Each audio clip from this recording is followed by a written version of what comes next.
And measurement, ये first lesson है 11 physics. अब इसमें हमको यूनिट्स के बारे में जानना है और उसके मेजरमेंट्स के बारे में हमको समझना है, ठीक है। उसके मेजरमेंट के बारे में हमको नॉलेज लेनी है, ठीक है। तो सबसे पहले अगर बात करते हैं, इस सिंपल सी बात है, कोई भी चीज अगर तुमको खरीदना है तो उसके लिए पर्टिकुलर यूनिट की जरूरत होती है, ठीक है। जैसे अगर तुम ग्रोसरी शॉप में जाते हो और कोई भी चीज खरीदते हो, जैसे सॉलिड चीजें खरीदते हो तो उसको केजी के फॉर्म में खरीदते हो। शुगर खरीदना है तो उसको बोलोगे केजी में दो। छोटी छोटी चीजें खरीदना है लेकिन महंगी है तो उसको ग्राम में खरीदते हैं, बराबर। 100 ग्राम की ये चीज दे दो, 100 ग्राम वो चीज दे दो, बराबर है। तो महंगी चीजें जो है उसको हम ग्राम में खरीदते हैं और जो थोड़ी सी सस्ती है उसे केजी में खरीदते हैं। चावल, गेहूं, ये सारी चीजें हम केजी में खरीदते हैं।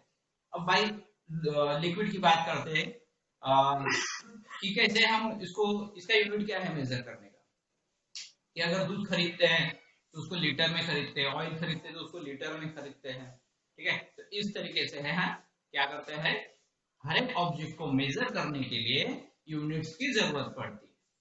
हर एक ऑब्जेक्ट को मेजर करने के लिए यूनिट की जरूरत पड़ती है। तुम चलते हो तो तुम्हारा जो डिस्टेंस है, ठीक है, डिस्प्लेसमेंट, तुम्हारा जो डिस्प्लेसमेंट है उसको एक तो मीटर में गिनेंगे या फिर किलोमीटर में गिनेंगे, बराबर। ये सारी चीजें होती है। तो तुमको पता रहना चाहिए कि यूनिट्स का यूटिलाइज किस तरीके से किया जाता है और कन्वर्ट कैसे किया जाएगा, ओके। कन्वर्जन हम पढ़ चुके हैं इसके पहले।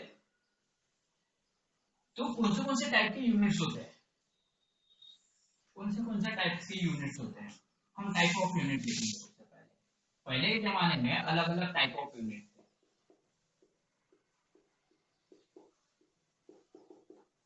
कौन से टाइप ऑफ यूनिट्स होते हैं, है ना। एक होता है सीजीएस यूनिट, ठीक है, सी G S unit.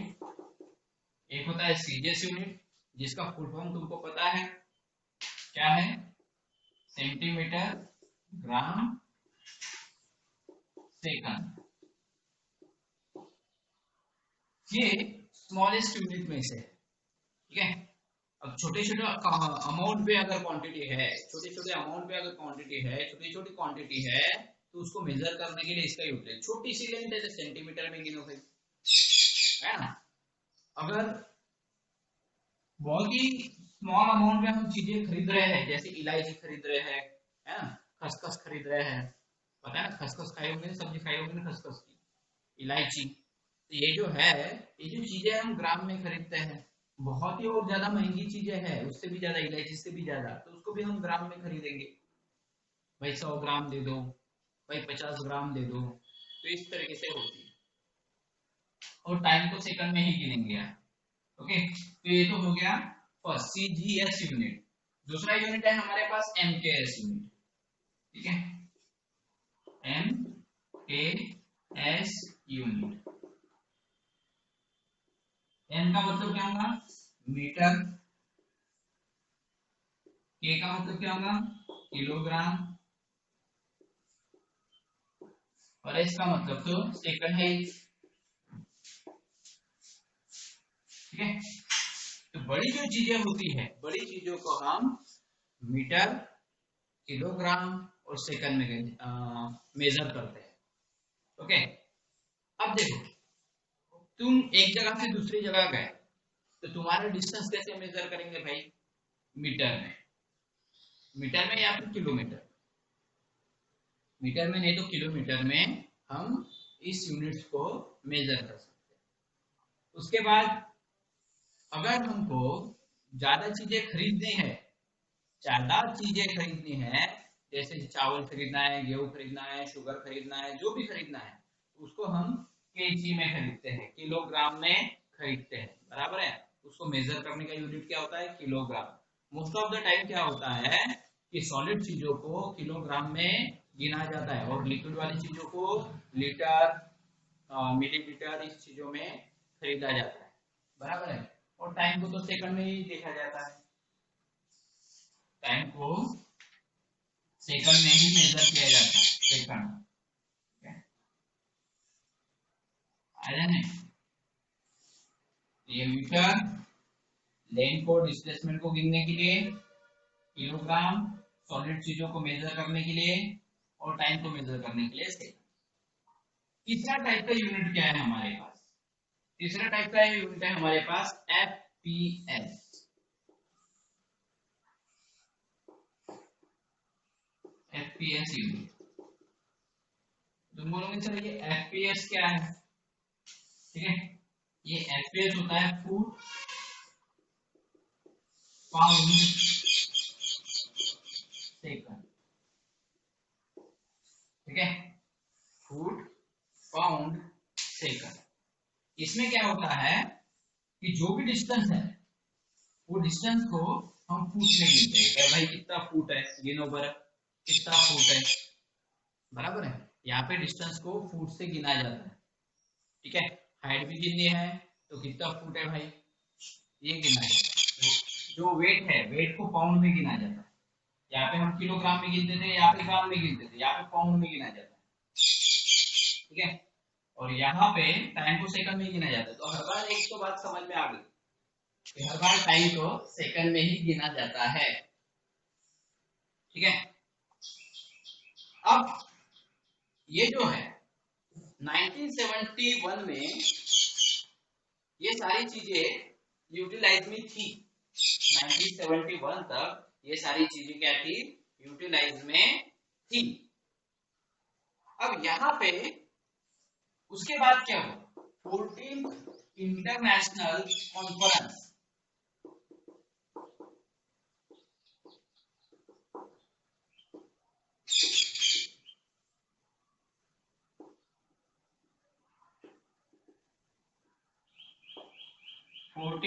International conference में ये डिसाइड करने में आया कि भाई हम एक नया यूनिट तैयार करते हैं, that is system of standard international, या फिर international system of unit. International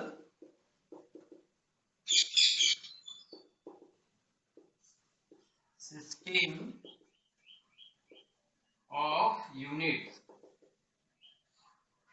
ठीक है, अब यहाँ पे इस यूनिट का काम क्या था, सिस्टम इंटरनेशनल यूनिट्स, इसका काम क्या था? यहाँ पे क्या था, ये जो छोटे यूनिट्स है, ये छोटे यूनिट को हम कन्वर्ट नहीं कर सकते। ये छोटे यूनिट्स को कन्वर्ट नहीं कर सकते थे क्योंकि इसके लिए हमारे पास कोई स्टैंडर्ड तरीका नहीं था, कोई ऐसा प्रॉपर सिस्टम नहीं था। ठीक है, तो उसके बाद क्या हुआ, 14 साइंटिस्ट लोगों की क्या हुई, साइंटिस्ट लोगों की 14 इंटरनेशनल कॉन्फ्रेंस में ये डिसाइड करने में आया 1971 में कि इनको कन्वर्ट करना भी जरूरी है भाई, छोटे यूनिट को बड़े यूनिट में कन्वर्ट करना जरूरी है, बड़े यूनिट को छोटे यूनिट में कन्वर्ट करना जरूरी है। ठीक है, तो एक नया सिस्टम लागू करने में आया, that is international system of unit, that is SI unit, ये लागू करने में आया।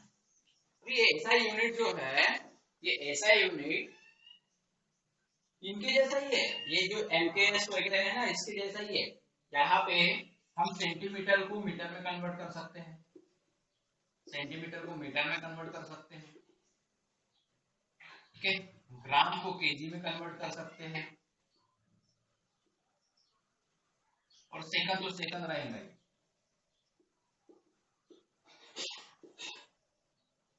ठीक है, अब दिखने में ये यूनिट जो है एमकेएस जैसा ही है, दिखने में ये जो यूनिट है एमकेएस जैसा ही है, बट इसमें कन्वर्ट किया जाता है, इसमें कन्वर्ट नहीं कर सकते।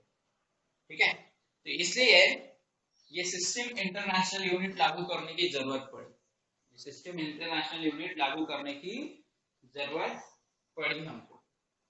स्टार्टिंग में इसे सभी कंट्री ने एक्सेप्ट नहीं किया, स्टार्टिंग में सभी कंट्री ने इसे एक्सेप्ट नहीं किया। जब ये लागू हुआ, 14 कॉन्फ्रेंस किया, और 14 कॉन्फ्रेंस में 90 कंट्री ने इसको एक्सेप्ट किया था। 90 इतने कंट्रीज ने इसको स्टार्टिंग में एक्सेप्ट किया, और धीरे धीरे बाकी देशों ने भी इसको फिर एक्सेप्ट करना चालू कर दिया मेजर करने के लिए। ठीक है, आज भी बहुत सारी चीजें बहुत सारे देशों में पाउंड इसका यूटिलाइज होता है। किलोग्राम का कम यूटिलाइज होता है, वहां पे पाउंड का ज्यादा यूटिलाइज होता है, 0.5 इतना पाउंड उतना पाउंड, ये सारी ना। अब यहाँ पे ये जो यूनिट्स है, इस यूनिट्स के फंडामेंटल क्वांटिटी के बारे में हमको पढ़ना है, ठीक है। इस यूनिट्स के फंडामेंटल क्वांटिटी के बारे में हमको पढ़ना है। यहाँ पे कोई समस्या हो तो पूछो भाई।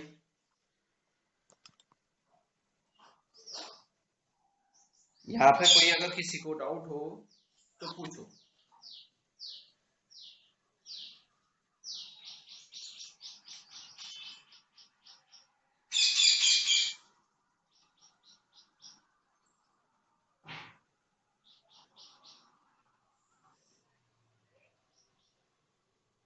कोई डाउट है?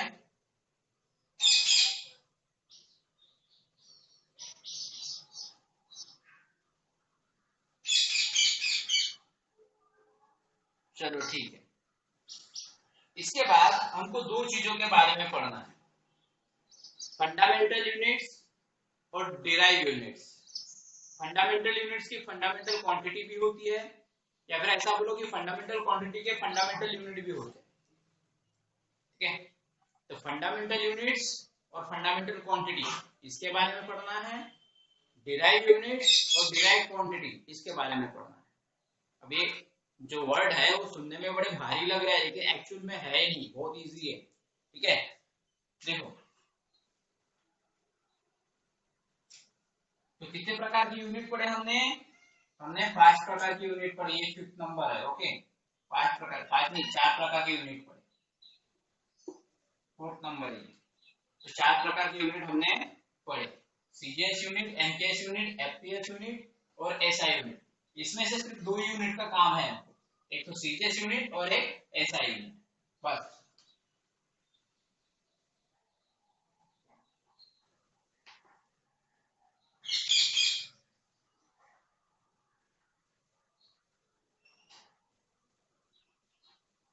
अब तुमको तो पता ही है फिजिकल क्वांटिटी क्या होता है, क्या होता है फिजिकल क्वांटिटी?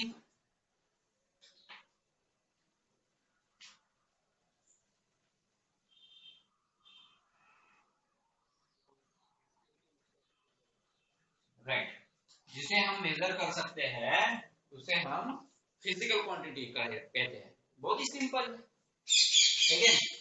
तो उसी के ऊपर वो डिपेंड करता है।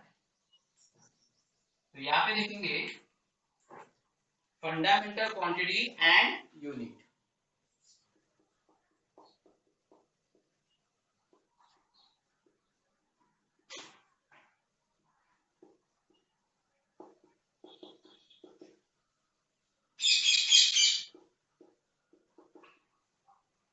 फंडामेंटल क्वांटिटीज एंड यूनिट्स, ठीक है।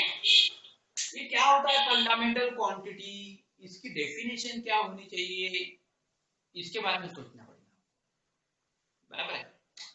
फंडामेंटल क्वांटिटी का मतलब ये होता है कि भाई एक फिजिकल क्वांटिटी जो होती है, अब कोई भी फिजिकल क्वांटिटी इमेजिन कर लो, ठीक है, टेम्परेचर, लेंथ वगैरह वगैरह जो भी है, एक फिजिकल क्वांटिटी दूसरे फिजिकल क्वांटिटी के ऊपर डिपेंड नहीं रहनी चाहिए, ठीक है।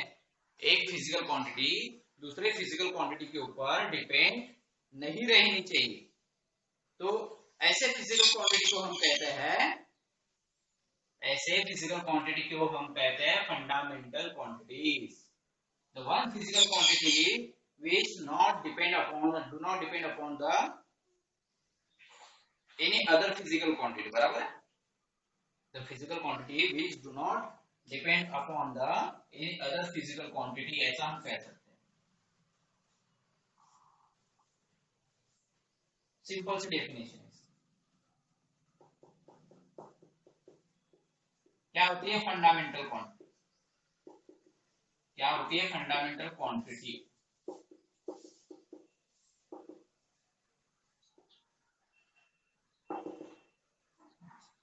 The physical quantity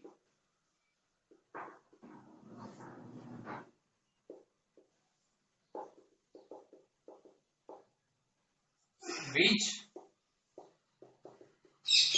do not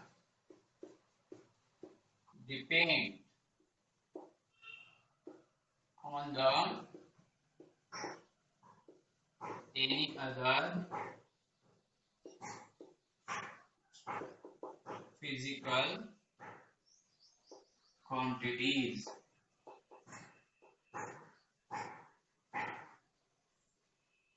is called fundamental quantity.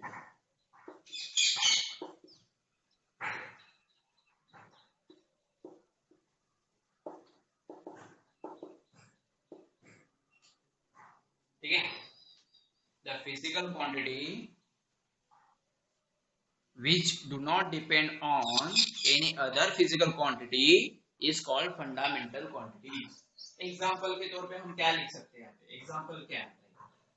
देखो सिंपल सा केस है, एक फिजिकल क्वांटिटी दूसरे फिजिकल क्वांटिटी के ऊपर डिपेंड नहीं करती, उसके यूनिट भी सिंगल सिंगल रहते हैं।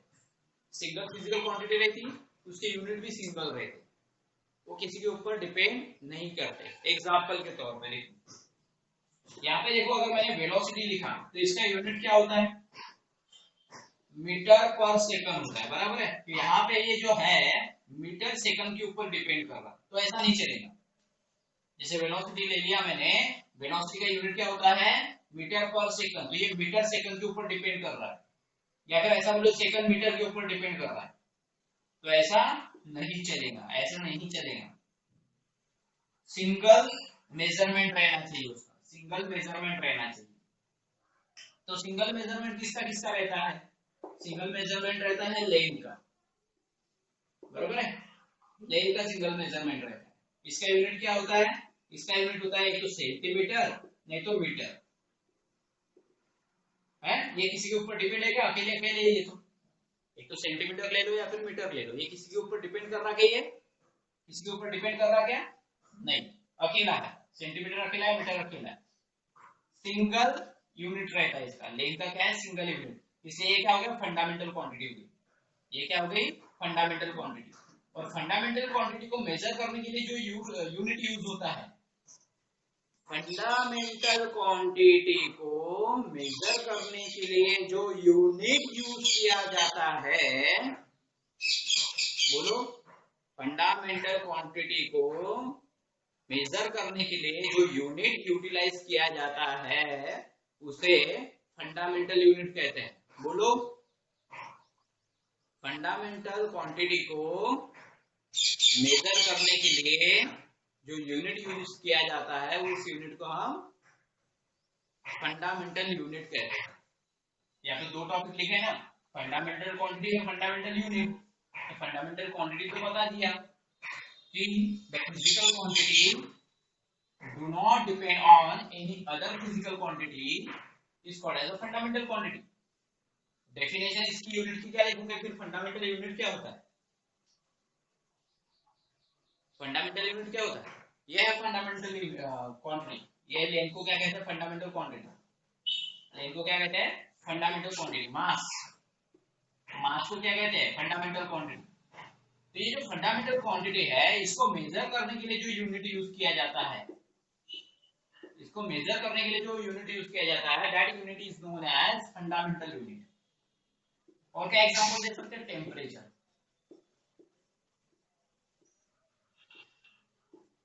टेम्परेचर तो एक तो डिग्री सेल्सियस में मेजर करते हैं या फिर केल्विन में, ठीक है, या फिर केल्विन में मेजर करते हैं, तो एक्सेट्रा। ऐसे बहुत सारी चीजें हैं जिसे हम सिंगल क्वांटिटी में लिख सकते हैं, ठीक है। टाइम, टाइम भी तो हो सकता है यहाँ पे,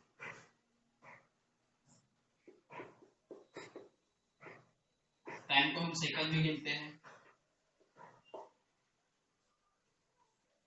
ठीक है। और भी बहुत सारे एग्जांपल होते हैं, यहाँ पे बहुत सारे एग्जांपल दिए हैं। इलेक्ट्रिक करंट,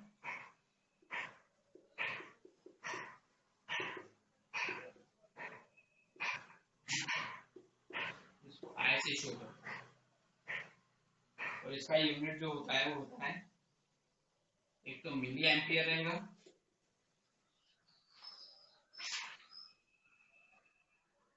नहीं तो एम्पियर रहेगा।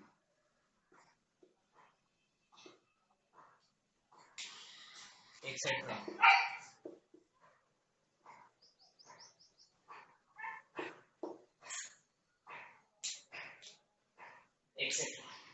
ये सारी चीजें हैं।